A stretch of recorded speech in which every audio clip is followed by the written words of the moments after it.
So good afternoon, You go everyone. ahead. So today we will discuss about our the 30 care COVID-19 development plan. So we all know that today we are facing a pandemic which greatly affect us, especially us in aged care industry. So that's why we have developed this plan to address the issues that we are currently facing with regards to COVID-19. So first, we identify the areas of concern that we need to prioritize among all other issues in today's in nowadays with this pandemic. So first first point we had is the understaffed due to relatively high sick calls. So we all know that nowadays being sick is like a thing. So we we are expecting that our employees are not exempted to the this coronavirus thing. So due to this pandemic, there has been a relatively high sick calls among our employees. So another one is the repetitive delay in deliveries of supplies. So we have experienced these days delays from our suppliers when they deliver our orders. And the last one is the increased anxieties and depression among the residents. So among all, it's our residents who are greatly affected by this pandemic, since we are having our lockdown in the facility and that restricts the visitors to, the families to visit our residents. So after we identify our areas of concerns, we have created or developed our objectives specifically to address that areas of concern. So first is we seek to provide the highest standard of aged care services regardless of the impact of the pandemic, and then to ensure efficient deliveries of goods, materials, and supplies needed for overall operations of the facility, and to ensure health and safety of our residents, staff, and employees against the spread of the virus. So for this plan to be successful, we need our resources. So that is budget allocations.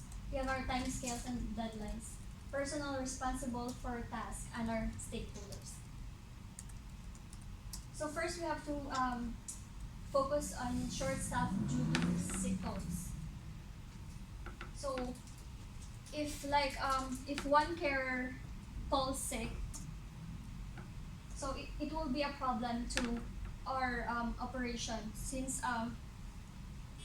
we will be understaffed. So we develop strategies that will respond to this issue. So first is in the 30 care, we encourage employees to call sick immediately when not feeling well, or at least 2 hours before the shift commences. So this will give us enough time, the management, enough time to find replacement for that employee who called sick.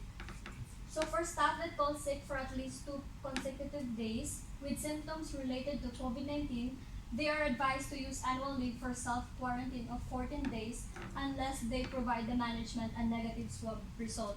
So it's like if one of our employees is uh, infected by the virus, so it is quite unfair if there will be like no work, no pay for them. So we provide them option to use their annual leave in case they are suffering from symptoms related to COVID-19.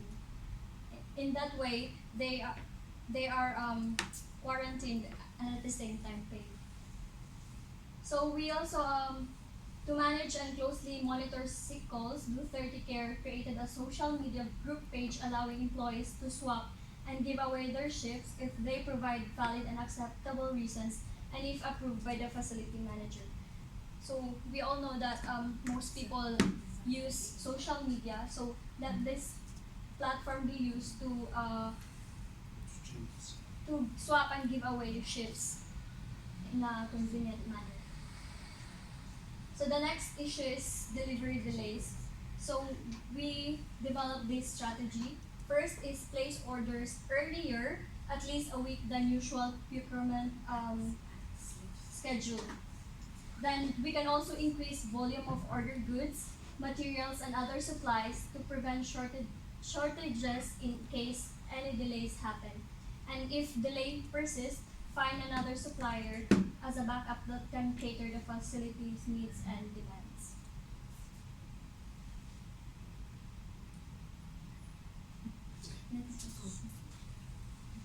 So, so our last area of focus is the increase of anxieties and depressions of residents. So this issue is really important to us since we are we are like we want our residents to feel better, especially this trying time. So to at least ease their loneliness, we develop these strategies. So first, unless totally restricted by the government, Do 30 Care still allows visitors but limits the number of people and the visiting hours, adhering to COVID-19 health protocols. To be fair, Do 30 Care ensures each resident is given the chance to see their families or loved ones. We provide tablets, iPads, mobile phones for the residents to call and stay connected with their families and loved ones during this time of pandemic. And also we provide activities or entertainment for residents to enjoy if the facility is in total lockdown. So we also have other COVID-19 response, just in general. So we have stocks and PPE readily available in case we have suspected cases. So we also establish process and procedures that will manage if we have suspected, probable, and confirmed cases. And we develop communication plan to keep families and representatives informed. We also provide COVID-19 related trainings to staff and employees to keep them up to date with the current situation of this pandemic. And also the installation of our new software to strictly document and monitor our residents' health. So who are the persons involved in this plan? So we involve facility manager, department managers, staff and employees, health specialists and consultants, residents and their families or representatives, suppliers and other relevant stakeholders. So for the implementation of our OD plan, so just a quick recap, these were our objectives. So what could be the barriers that will hinder us from implementing our OD plan? So we have a list that's unavailability of employees not reserved for the day. Of course, if like one carer is day off, and then one carer is on like call sick, so the management will call someone else. So probably that someone else has already prior engagement or appointments for that day. So it will be hard for us, the management, to find another replacement. So that's one of the barriers. Also the lack of knowledge and skills of workers. So what if just the person calling sick is like has the special skills for that particular job, so it's so hard to replace them, especially if other workers have no enough knowledge and skills for that specific job. And yes, for poor communication, and lastly the resistance or non-compliance to the new norm. If like people are resistant to the change implemented. So for the roles and responsibilities, so senior management is the primary responsible for planning and implementing the plan. So they should ensure people and resources will be made available for the implementation.